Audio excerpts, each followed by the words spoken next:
फक्त 5 मिनिटात होणारे आज आपण साध्या सोप्या पद्धतीने कटाची आमटी करणार आहोत।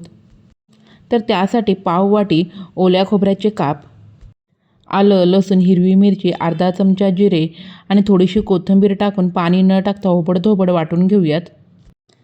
पातेल्यात 1 पळी तेल घालून त्यामध्ये राई, जिरं, कढीपत्ता, ठेचलेला लसूण हलकासा परतून घेऊयात।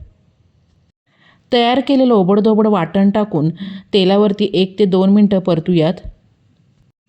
छान तेल सुटेपर्यंत परतून झाल्यानंतर पाव चमचा हळद, 1 मोठा चमचा काळं तिखट नसेल तर ठेवणीतला कोणताही मसाला टाकला तरी चालेल, पाव चमचा हिंग टाकून व्यवस्थित परतून झाल्यानंतर त्यामध्ये येळवणी घालूयात। चवीप्रमाणे मीठ टाकून कटाच्या आमटीला छानपैकी ह्या ठिकाणी मी उकळी काढून घेतलेली आहे। तर अशा प्रकारे झटपट कटाची आमटी तयार। धन्यवाद।